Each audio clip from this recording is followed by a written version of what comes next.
You're listening to an Airwave Media Podcast. USAA knows dynamic duos can save the day, like superheroes and sidekicks or auto and home insurance. With USAA, you can bundle your auto and home and save up to 10%. Learn more and get a quote at usaa.com/bundle. Restrictions apply.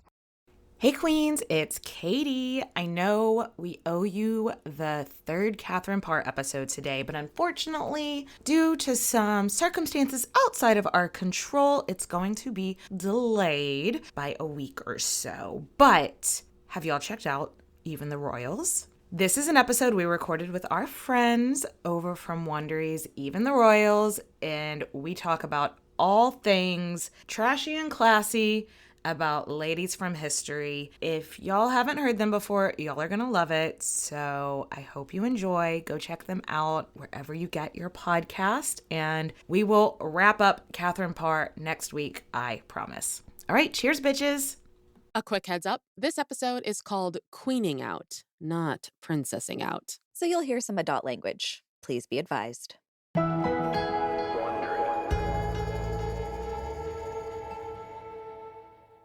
Brooke, can you believe that we've been talking royals for over a year now? I really can't. Like, it's wild to think. It simultaneously feels like forever and no time at all. So what about royal lives have you taken away from the past year?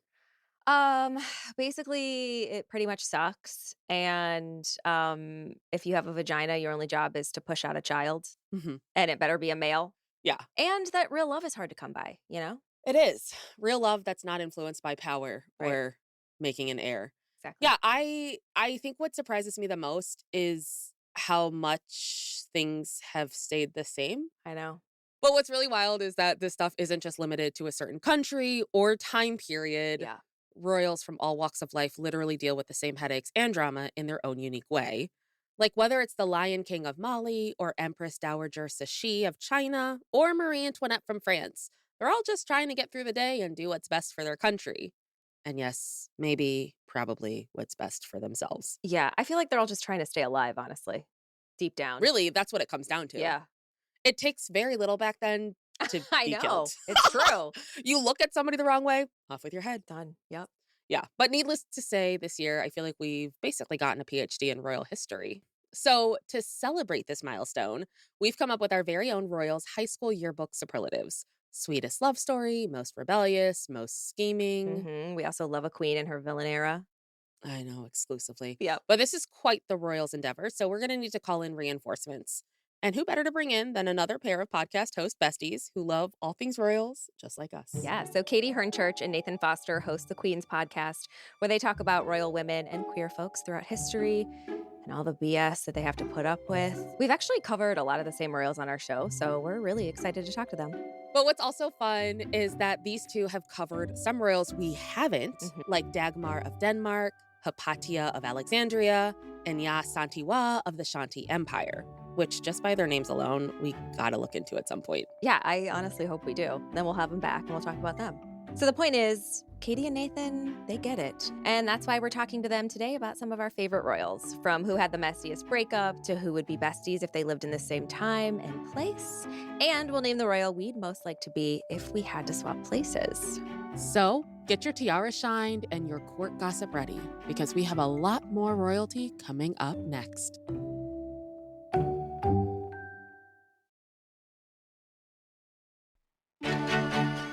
From Wondery, I'm Aricia Skidmore-Williams. And I'm Brooke Sifrin.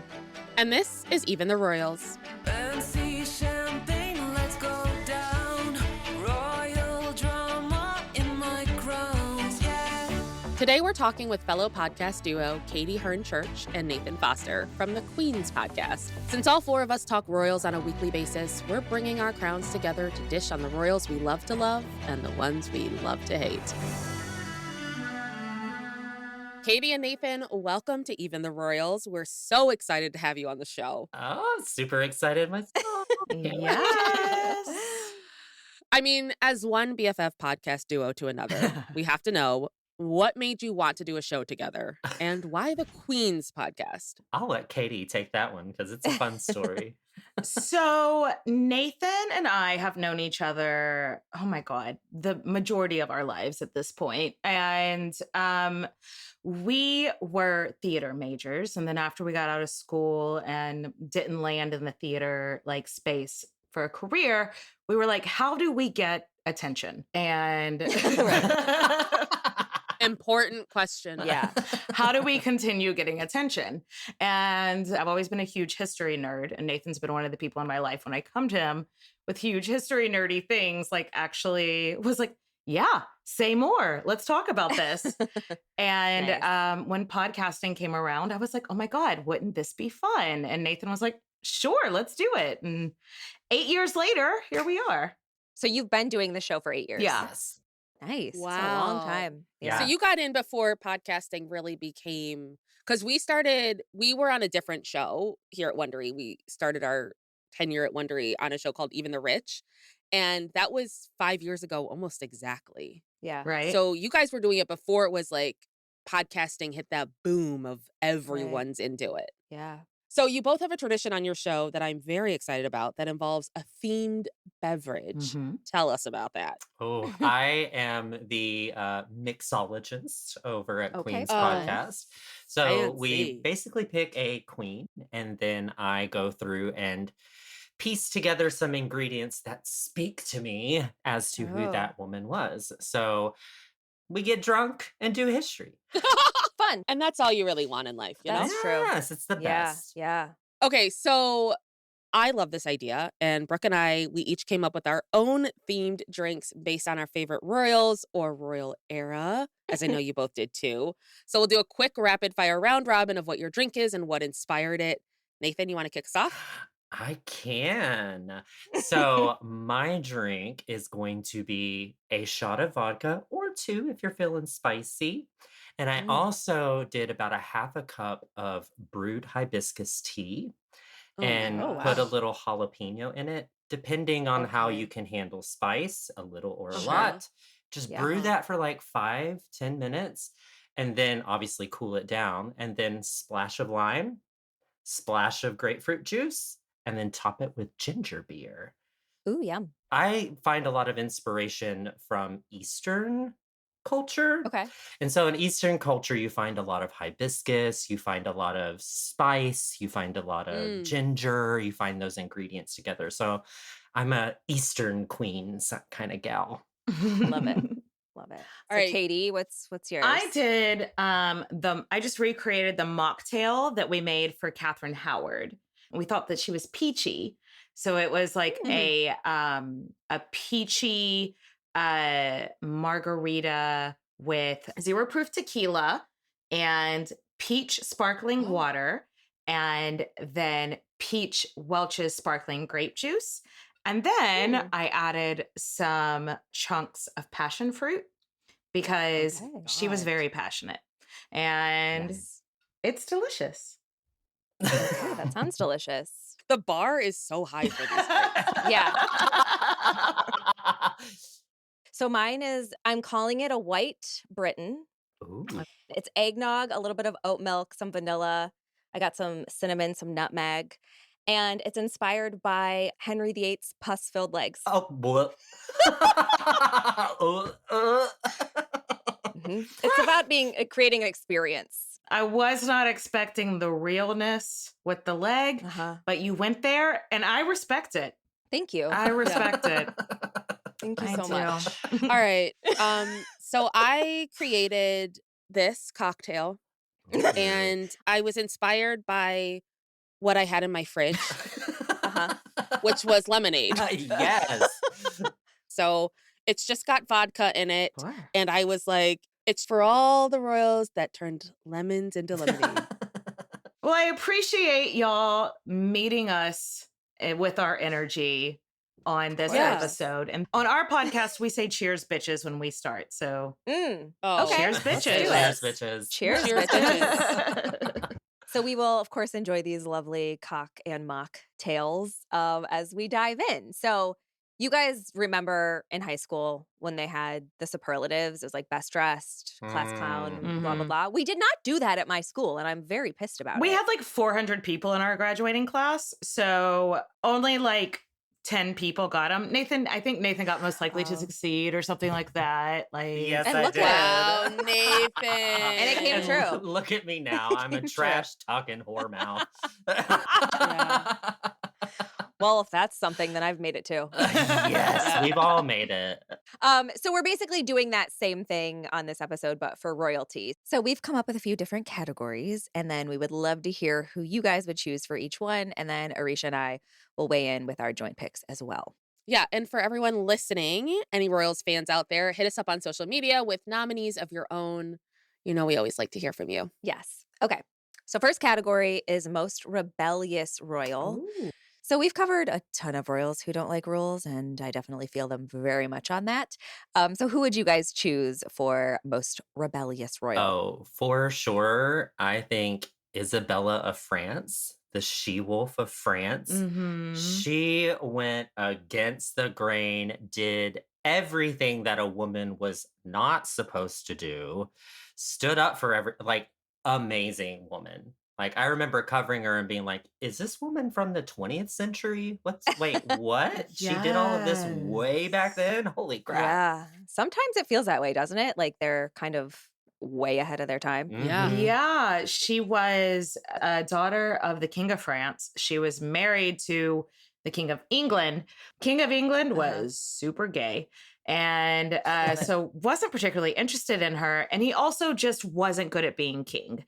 On our show, we've realized a pattern that maybe inheriting a job like king, not great. There's a concept. And so she ended up overthrowing her husband and putting her son on the throne, but her son was a baby.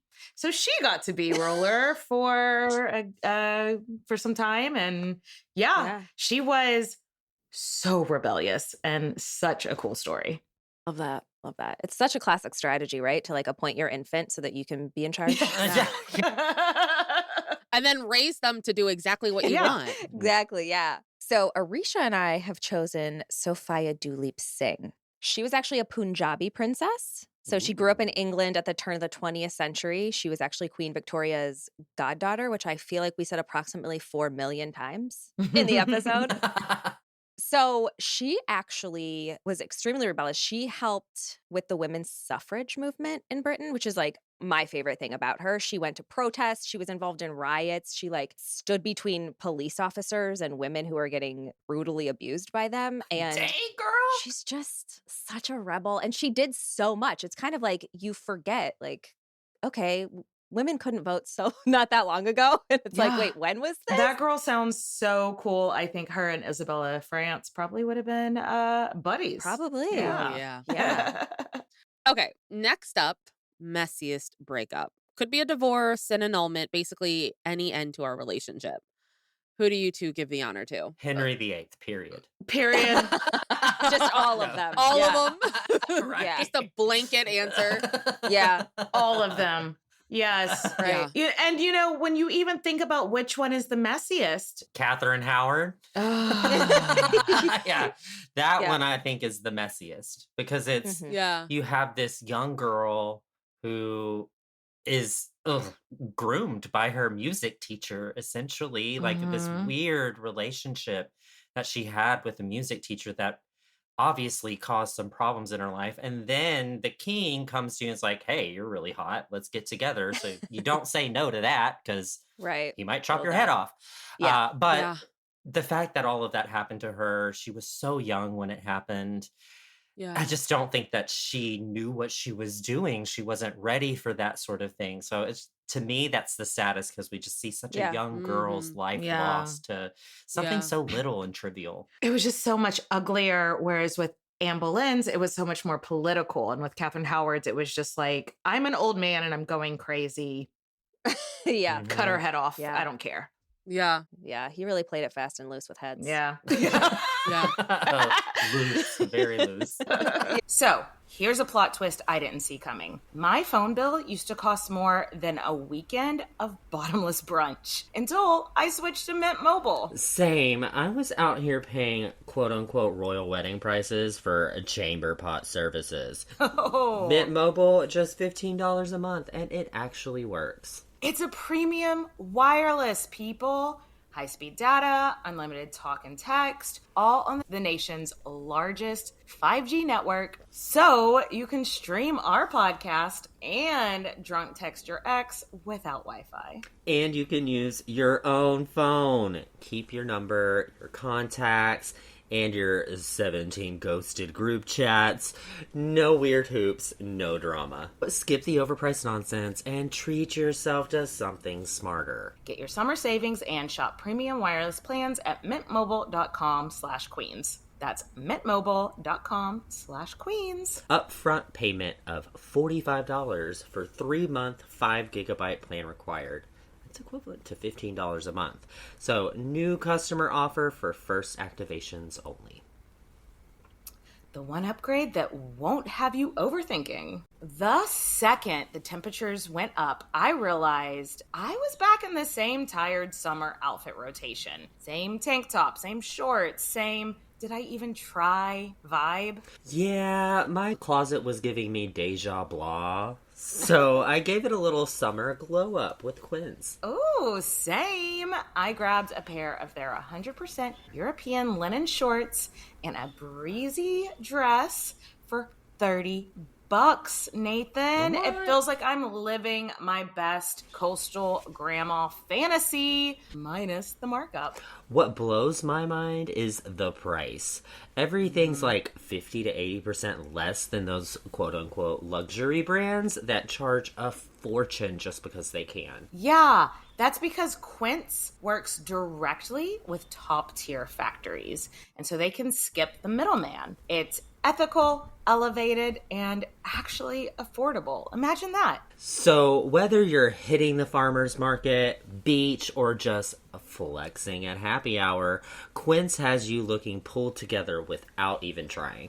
Treat your closet to a little summer glow up with Quince. Go to quince.com/queenspod for free shipping and 365-day returns. That's QUINCE.com/queenspod. Free shipping, a full year to return, total summer slay.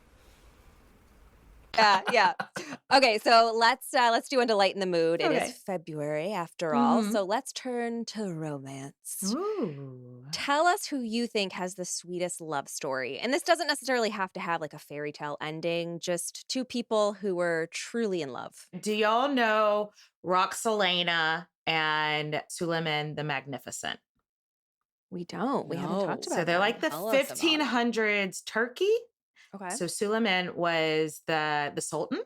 And, you know, sultans would have a harem, like hundreds of women in their harem. But it was supposed to be once you had a son with the sultan, you were taken out of the harem and you were no longer in the rotation. You still lived in the harem, but you were no longer working. Suleiman met Roxelana and hook, line, and sinker fell in love with her, and he married her.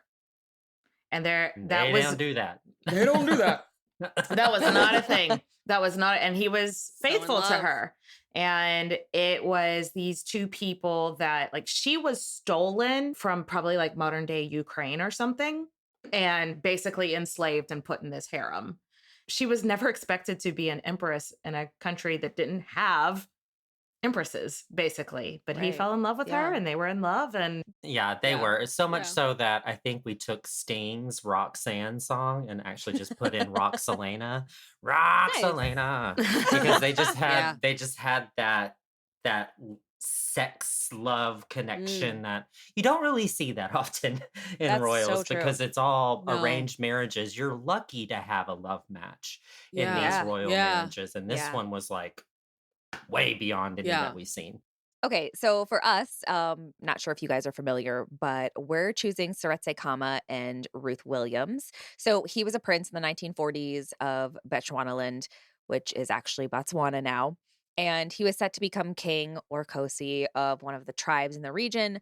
But everything changes when he falls in love with a white British woman. So this was throughout the 50s. So obviously, this was very frowned upon by many parties, including his own tribe.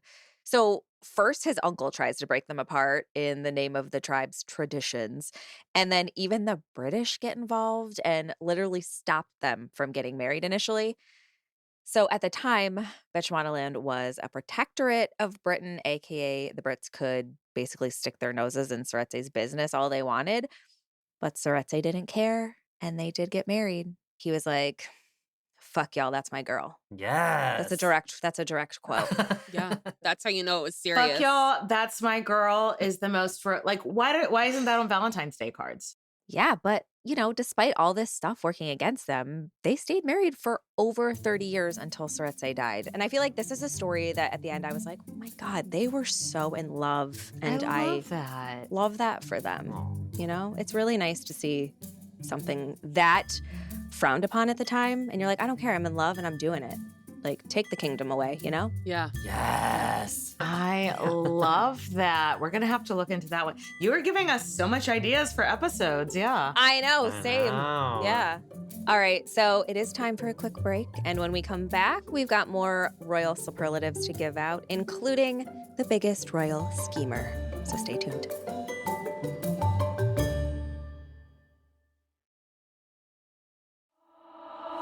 All that glitters isn't gold. Okay, Nathan and Katie, let's get to our next high school yearbook award. Okay. Most scheming royal. Now, this is going to the royal who stole, cooed, and maybe even killed to get what they wanted.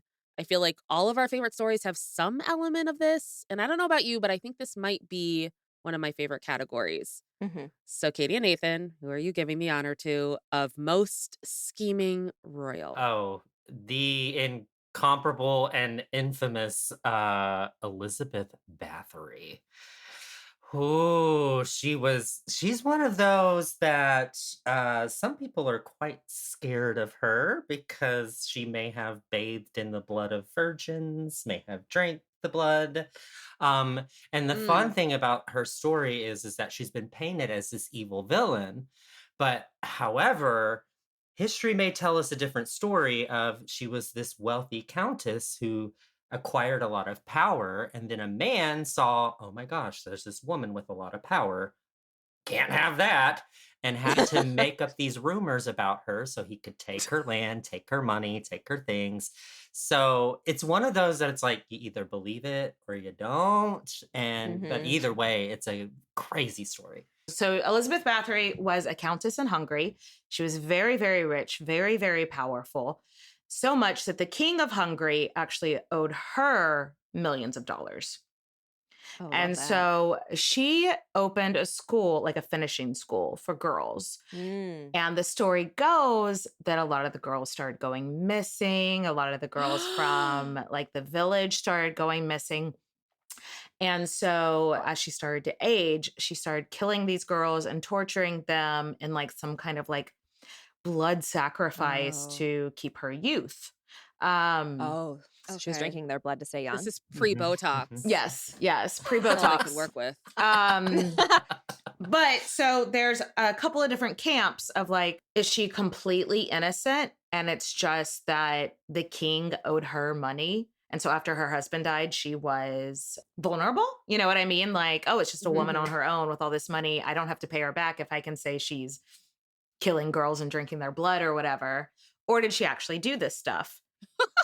So we actually had a tarot card reader on an episode once to tell Ooh. us. And what they She say. basically said, I put a protective circle around me before this reading, and Elizabeth is standing on the other side of that protective circle. So She wants you guys dead. Well, but We she were was like, a Leo. "Yes." She was a Leo, so she liked that we were talking about her, but she was not allowed course. into the circle Wow. because she was not a good guy. So do with that what you will. So that's our chaotic villain, Elizabeth Bathory. Okay. Oh my God. Love Okay. that. Well, I feel like ours is so tame. Not as We're naming Empress Dowager Cixi. Are you guys familiar with her? Yeah, we Oh, covered her. yes. She wasn't always good, but she was never dull. No. She had her moments, but a lot of girl power, with her best friend. We loved that. Yeah. So, like, quick backstory, she was a 19th century concubine who, through luck and determination, became one of the closest women to the emperor. And when the emperor died, their son ascended to the throne at 6 years old, which meant a council was put in place. But so she was like, nah, they don't know what they're doing. Yep. So she plotted an ingenious and relatively bloodless coup to gain power for herself and became the regent for her toddler, which again, like we're talking about, have a kid, get rid of your husband, bam, you're royalty. But the crazy thing is her son, when he finally became of age to rule, he died shortly into his reign. So she put a different young boy in his place so she could keep ruling. Girl knows what works and she keeps doing it. Young boys. Yeah. Copy, paste. Yep. And fortunately, she's not killing them to stay young. So there's the silver lining there. Yeah. And even then, when she decided this replacement emperor wasn't up to her standards, she plotted to poison him. And she wanted to ensure that when she eventually died, the next ruler would be someone she deemed to be more fit. She did not rest. Just the fact that she's like getting ready to die and she's like, my legacy. It's like, I know. Be like, she cared too much about it. My stories. I don't care about my legacy. I just want to be comfortable. Okay, so for the next one, because obviously we know that being a royal is not all sunshine and rainbows. It's actually never really that. No. So we want to know who you think or what story you think had the unhappiest ending. Oh, and I there think are this a lot. there's a lot. There's a lot. I mean, yeah, it'd be easier to pick just the happiest ending. There's like 2 choices. Right. Because I feel like that's a prerequisite whenever you go into a history podcast. It's like, okay, pretty much every episode, someone's going to get executed or someone's going to die of something tragic. Yep. But I think this one's pretty easy for me, at least, because Tsar Nicholas and Alexandra Fyodorovna, the Romanovs, come on. Like that whole story, Anastasia, all of that. Just to try, like the whole family massacred.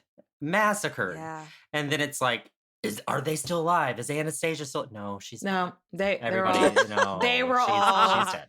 Researching that I knew it was going to be sad, but I just kind of wasn't prepared for how much they're executed. Because sometimes history is a stone cold bummer. And when you're researching it, it's just like, oh, I'm going to go cry now. And their like death scene or whatever, like where they were just all, they were the Romanovs, Alexandra and Nicholas were put into a room with their kids with all like 7 or 8 of their kids. And then they were all just like shot in the head. And then their daughters had sewn their jewels into their corsets. Yeah. And they accidentally made bulletproof vests. And so they didn't die immediately when they were when the fire squad was going at them. And so that's the most tragic. Yeah. Wow. What about y'all? What do you have? So can you top that? I need some antidepressants. They're all so depressing. So many of these. Okay, so we went in a slightly different direction with our choice. Although I will say it is one that led to the end of a dynasty. So we actually chose Queen Liliuokalani of Hawaii. She's actually the first and last queen of Hawaii in the 19th century. And I think this story made us, at least me, very pissed at America. Oh, yeah. In 1000%. general. Yeah. So the TLDR is that Liliu witnessed how foreign businessmen were coming in and they were taking over the government with intent to make money off of the land of Hawaii. It was these sugar barons. But Liliu obviously did not want to stand for this. And despite the fact that she was a woman, she did stand up to these powerful businessmen, some of whom led a coup against her, which just really pisses me off. And she does everything she can to fight for Hawaii, but in the end, she is not able to fight the larger powers that be. And what's actually wild is that in 1993, it took until then for President Clinton to sign a formal apology for the coup and acknowledge that, oh my gosh, Hawaii did not rightfully sign over their sovereignty. Hawaiian history is infuriating in It really the context is. of how the United States has just basically know. fucked them 6 ways to Sunday. Yeah, and ruin their culture. Their culture Yes. was Yeah, gone. completely bastardized it. Surprise, surprise, the white man destroying people's culture? Huh. I know. Shocker. Nathan, there's no way that's true. That's misinformation. Come on. Hilton brings you new ways to stay, with experiences that let you capture the glory days. Introducing the Graduate Hotels. Each inspired by local college towns, these stays are always original and never boring. Get in touch with traditions all across the country and enjoy a stay that's a class above the rest. Book at Graduate Hotels with Hilton Honors Points at Hilton.com. It's a win-win. Hilton, for the stay. This episode is brought to you by Indeed. When your computer breaks, you don't wait for it to magically start working again. You fix the problem. So why wait to hire the people your company desperately needs? Use Indeed's sponsored jobs to hire top talent fast. And even better, you only pay for results. There's no need to wait. Speed up your hiring with a $75 sponsored job credit at Indeed.com/podcast. Terms and conditions apply. Okay, so we got one final superlative for our Royal High School Yearbook Committee.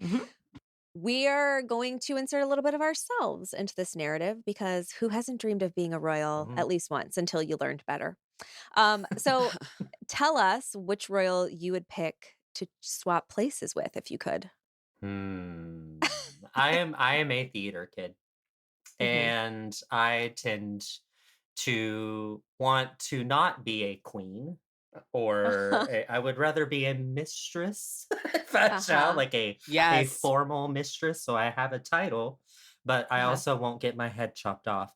And I can throw parties and drink and have fun and just party on the crown's dime. But I think I would go with Nell Gwyn, the actress Nell Gwyn.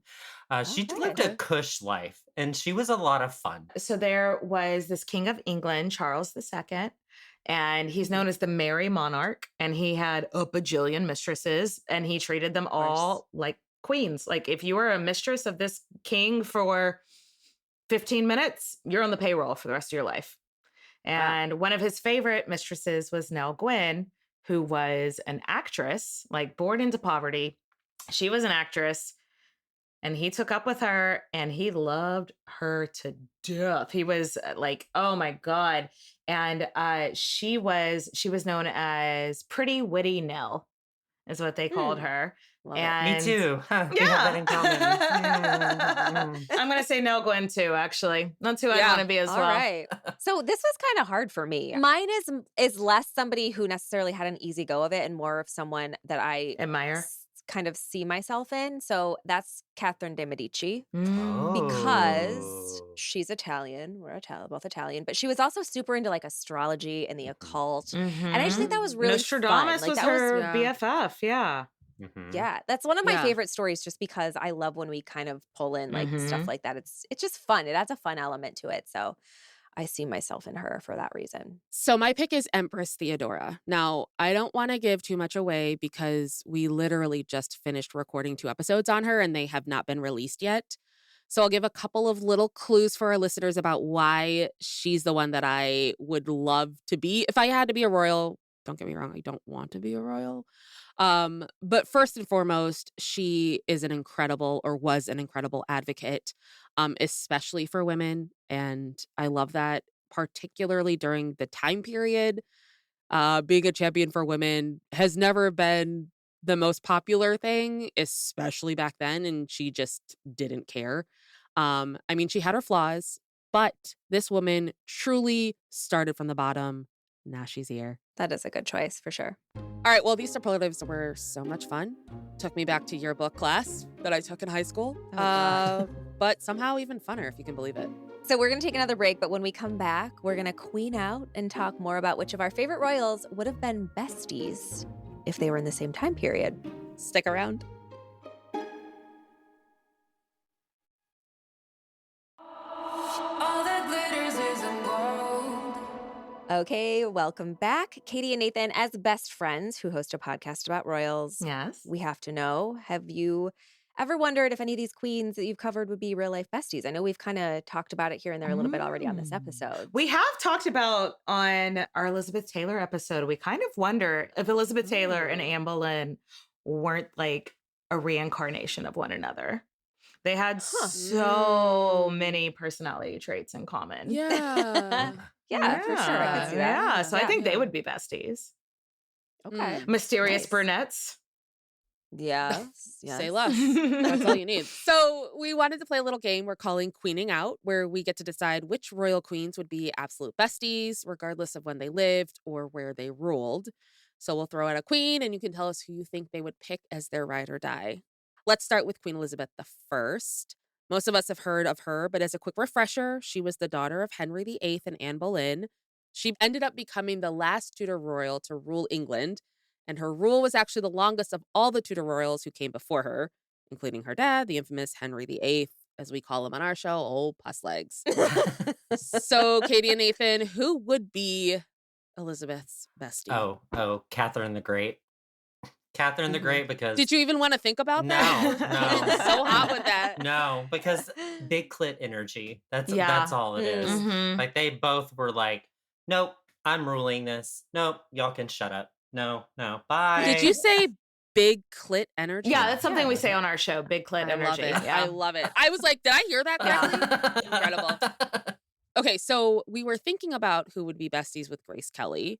Now, for anyone who doesn't know her story, Grace was a 1950s Hollywood starlet when she met and then married Prince Rainier of Monaco, turning her into a princess basically overnight. She was somebody who seemed to have it all: fame, beauty, and a literal prince. But on the inside, she seemed like an incredibly lonely person who never was really appreciated by her family and whose marriage was ultimately an unhappy one, like so many of these royals we cover. She's got to have a royal bestie. So, Brooke, who should she match up with? So I'm going to say Christina of Sweden. Are you guys familiar with yeah. Christina? So for a little backstory, Christina was a 17th century Swedish queen who spent her entire life challenging the norms of what it meant to be a royal. She very openly disdained traditional female roles. She used to dress, in quote unquote male clothing. She was always trying to be masculine, Now, Christina may not be the BFF that Grace would have wanted, but we think that she would have been the BFF that she needed. Yeah. Like Christina kind of would have given Grace like a healthy dose of, I don't care about your rules and expectations. She's a tough bitch, kind of that that friend that you need. They balance each other out. Like they would bring a nice balance to each other. It would be an interesting. I like that. Yeah. I like that. Absolutely. Nice. Yeah. All right. Okay. So before we let you go, we do want to play one of our favorite games, and it's Would You Rather Royal Edition. These are going to be rapid fire, no pressure, super, super easy. First up, we're starting spicy. Would you rather be a king's mistress or a queen of a king with a mistress? King's mistress. I'd be the queen. Be the queen. The king dies. You're still in power, and the mistress is. And plus, you don't have to sleep with him if he's got a mistress. Exactly. That's the dream. So you're a queen with power. I'm just a slut. I'll sleep with anybody. It's okay, Nathan. We figured. Okay, would you rather wear Queen Elizabeth I's elaborate ruffs or King Louis XIV's high heels every day? I mean, I already wear heels, so. Every day? Not every day. Oh. Every day. Are the ruffs every day? Or are they both an everyday situation? Then heels, because I'm already at least used to heels, yeah. I'll go with fair. ruffs. Yeah. Yeah. I want the feel like glamour. ruffs. I'm gonna Yeah, that's go. I'm gonna go with heels. I do love heels. I never wear them Every anymore, but day, I though. love them. God, I'd kill I couldn't do it every day. I don't too. like things around my neck. I don't either. I hate things around my neck. I don't like even wearing shirts. I can't wear a ruff. If they gave me this choice, I'd be like, just behead me. I'm done. I don't want to I gotta be comfy. I'd rather not have a head than wear heels every day. Yeah, exactly. Okay, would you rather be remembered as a scandalous royal like Queen Caroline of Brunswick or a mysterious one like King Ludwig? Oh, mysterious. Mysterious. King Ludwig was great. I know. I loved him too. I loved the bouginess. All the castles. I myself would love to be an enigma, but I can't keep my mouth shut long enough to ever accomplish this. Yeah, that's Yeah. fair. So I'm gonna project that into this and say, oh yeah, Okay. mysterious. Yeah. Yeah. Yeah. Yeah. I'm like on my way there already. I love being mysterious. And the best part about being mysterious is you can also be scandalous. That's Yes. true. True. Cover both your bases. We can end it there. This has been so much fun with you two. Now, do you have anything exciting coming up on the Queens podcast you want to talk about? You guys have an 8-year anniversary just on the horizon. We do. I mean, we've always got something new coming up. We have ancient Rome coming up. We have some dives into the mystics with some tarot readings coming up. Lots of fun stuff. That's so Brooke's fun. magic words right there. I know. I'm so jealous that you guys are having tarot readers on. Because, I mean, there's so many things in history where you're like, what really happened? And it's like, bring in a psychic. Yeah. Yeah. Find out. Go to the source. All right. Well, thank you guys so much for joining us. Yes. I think we should end with a little cheers with our themed beverages today, twisting our royal tea. So. We're all still so sober. Oh, mine doesn't have any alcohol in it. Yeah. So should we do one more cheers, bitches, then, right? Yeah. Yes. All right. Cheers, Cheers, bitches. Cheers, bitches.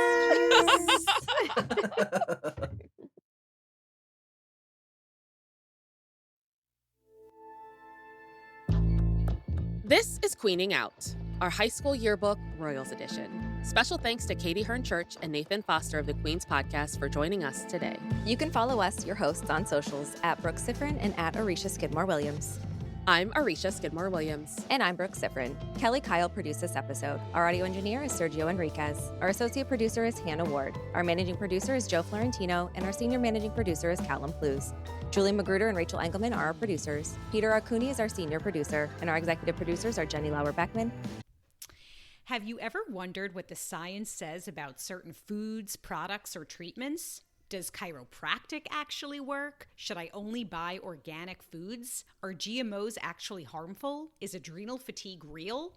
We've got you covered. The goal of the Unbiased Science podcast is to dispel misinformation and misconceptions across an array of science and public health topics. We love to debunk myths and help arm our listeners with information so they can make evidence-based decisions. Make sure to tune in to the Unbiased Science podcast to get all of your questions answered.